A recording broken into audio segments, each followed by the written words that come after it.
কৃষিমন্ত্ৰীৰ নিৰ্দেশকো কেৰেপ নকৰে গোলাঘাটৰ একাংশ বিষয়া কৰ্মচাৰী। এটা পৰিৱেশ দেখুৱাম। প্ৰথমতে কেমেৰাপাৰ্চন জয়ন্ত ফুকনে দেখুৱাব সহকাৰী কাৰ্যবাহী অভিযন্তা কৃষি বিভাগৰ কাৰ্যালয়ত বৰ্তমান উপস্থিত আছোঁ আৰু এই কাৰ্যালয়টোত 12গৰাকীকৈ বিষয়া কৰ্মচাৰী উপস্থিত থাকিব লাগে যদিও বৰ্তমান সময়ত কিমান আছে আমি ভিতৰলৈ সোমাই যাম আৰু তাৰ পৰা আচলতে দেখুৱাম সম্পূৰ্ণ পৰিৱেশ। কেমেৰাপাৰ্চন জয়ন্ত ফুকনে দেখুৱাইছে এইটো হৈছে মই কৈছোঁ কৃষি বিভাগৰ এটা কাৰ্যালয়। ইতিমধ্যে কৃষিমন্ত্ৰীগৰাকী বা মুখ্যমন্ত্ৰীগৰাকীয়ে নিৰ্দেশ প্ৰদান কৰিছে যিহেতু 9টা 30 বজাৰ ভিতৰত সকলো বিষয়া কৰ্মচাৰী উপস্থিত থাকিব লাগে কাৰ্যালয়ত। তাৰ সমান্তৰালভাৱে এই কাৰ্যালয়টোত কিমানজন উপস্থিত আছে আমি দেখুৱাম পৰিৱেশটো।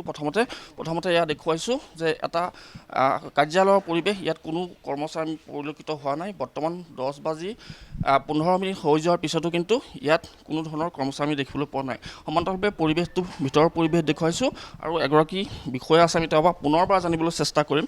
আনহাতে বৰ্তমান সময়ত কৃষিমন্ত্ৰীগৰাকী কাৰা নিৰ্দেশ তাৰপিছত কিদৰে তেওঁলোকে গ্ৰহণ কৰিছে তাৰ জানিবলৈ আমি বাইদেউৰ ওচৰত উপস্থিত হৈছোঁ।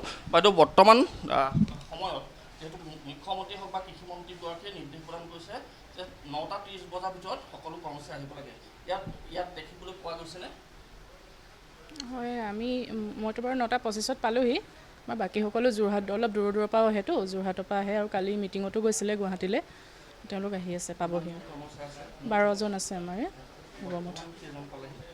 বৰ্তমান আমি 3জন আছোঁ, বাকীসকল আহি আছে।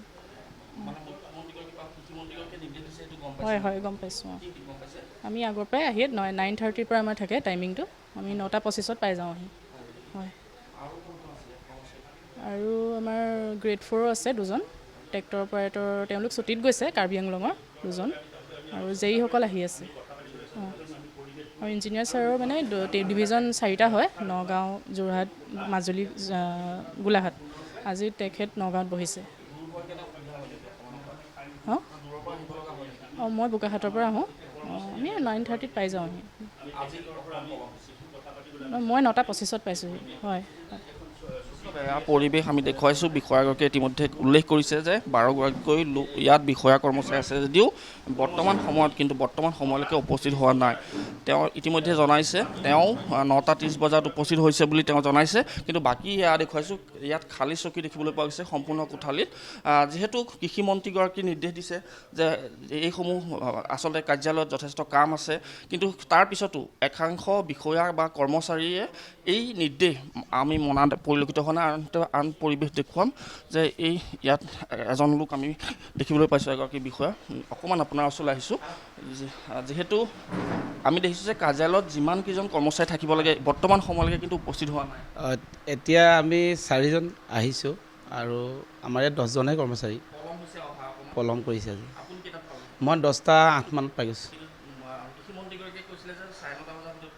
হয়, তাৰমানে আমাৰ যে এই অভাৰব্ৰিজখন বনাই আছিলে সেইখিনিতে 10 মিনিট মই ফচি গৈছোঁ। মই 9:30 ঘৰৰ পৰা আহিছোঁ পজিটিভলি। মোৰ ঘৰ কছাৰীহঁতৰ ওচৰত পাঁচালিতে।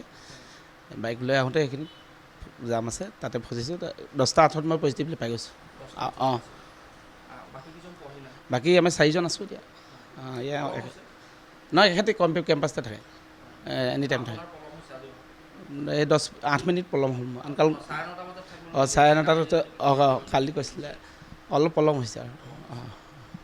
বেয়া পৰিৱেশ আমি কৈছোঁৱেই। তেওঁলোকৰ ইতিমধ্যে যিসকল বিষয়া বা কৰ্মচাৰী আছে তেওঁলোকৰ কিছু পলম হৈছে বুলি তেওঁলোকে ইতিমধ্যে জনাইছে।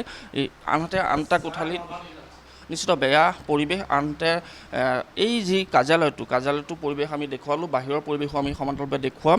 ইতিমধ্যে আমি কৈছোঁৱেই যে কৃষিমন্ত্ৰীগৰাকীয়ে নিৰ্দেশ প্ৰদান কৰিছে যে 9টা 30 বজাৰ ভিতৰত কৃষি বিভাগৰ কাৰ্যালয়ৰ প্ৰতিজন বিষয়া বা কৰ্মচাৰী উপস্থিত থকাটো বাঞ্ছনীয়। কিন্তু তেনে সময়ত আমি গোলাঘাটৰ এই কাৰ্যালয়টোত দেখিছোঁ যে এগৰাকী বা দুগৰাকী কাৰ্যালয়ত উপস্থিত হৈছে, দুগৰাকী পলমকৈ হ'লেও উপস্থিত হৈছেহি। কিন্তু কৃষিমন্ত্ৰীগৰাকীৰ যি নিৰ্দেশ সেই নিৰ্দেশ এক প্ৰকাৰ অমান্য কৰা পৰিলক্ষিত হৈছে।